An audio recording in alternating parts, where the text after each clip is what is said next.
Hey everybody, Predator Crash here. I want to take a few minutes to talk to everybody about the ammunition shortage. Not the reason it's happening, I think most people are aware of why it might be happening, but it's where to find it. If you haven't been living under a rock for the past 3 or 4 months, you probably realize that ammo is almost impossible to find in the United States. Most of the defensive carry pistol ammo, 9mm, 40, 45, 380 even, a lot of the common rifle calibers used in modern sporting rifles, 308, 223, and even 22, which actually, of all the calibers, has probably been the hardest for me to find. So I want to offer you a few tips that I've been using to get ammunition, and I'll be honest with you, I have been able to get ammunition consistently every week, even since this crisis began, without problems. So I'm going to offer a little of my knowledge and experience to you, and hopefully you can use it to help build your stock. First thing I want to talk about are big box stores.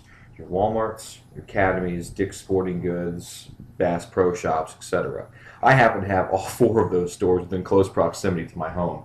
So what do you have to do if you want to get ammo from these places? First off, find an employee that works there, not a manager. Managers have this sacred duty to never tell anybody anything about deliveries and so forth. I don't know why. The money's still coming out of my pocket and going to Walmart or Academy or whatnot. I don't see why they're secret about it. So just find a regular employee and ask them, hey, how often do you get shipments in?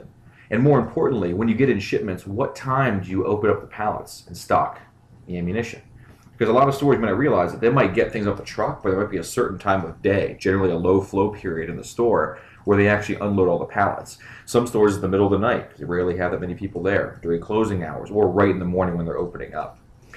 So find out when they do it. For instance, I know a couple of the stores in my area, they get shipments 3 times a week. Say at 7 o'clock, they don't stock it until 9. I know the two Walmarts that are by my house, they both get their shipments around 6 or 7 a.m. One doesn't stock it until 8, the other one until 9:30. So find out what time they stock their ammunition and go there and buy it. There are some cases where you may not be able to get anything, but persistence will pay off. The second area to talk about is the internet, probably where you can find the most ammunition, but also at the highest prices, just because these stores have to mark their prices up to make a profit, since finding stock is very difficult right now. You won't be able to find as much as you'd think online, at least at a reasonable price, but there are two things you should do and take advantage of, as long as you have the money to do so. First off, back order, back order, back order. Almost every online distributor allows you to put back orders in, and I would recommend doing this. It might take you 2 months, but if you're still going to wait 2 months to find ammo anyway, is it really hurting you? Also, most of these stores will not charge your card until the ammo ships.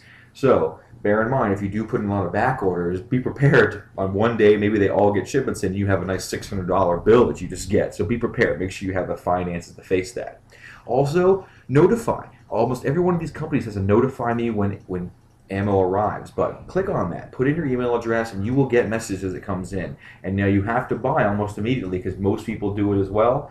And so you have to be prompt. As soon as you get that message, get on your computer, buy some ammunition, get it sent to your home.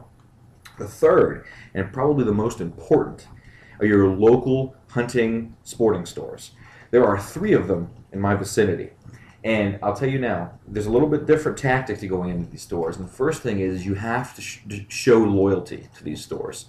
They're owned locally. They don't make as much profit as the big box stores. They look for loyalty whenever they're trying to sell product. I go into these stores a couple times a week, sometimes not even to purchase anything, but just to talk to the guys that work there.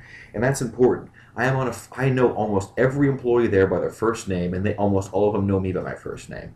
And that helps, because sometimes I'll just get phone calls.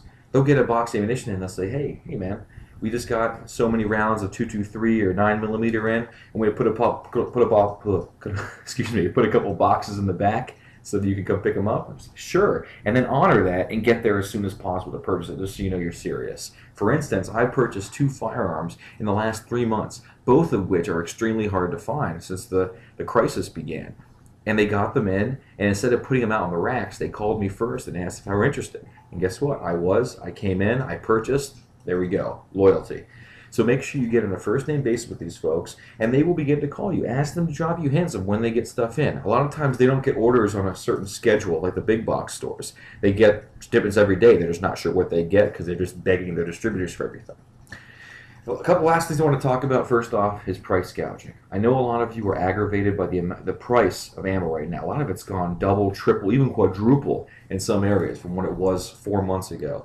I recognize that this can be a struggle for a lot of people to afford, and I recognize that. But don't accuse these stores of price gouging, especially some of the smaller stores.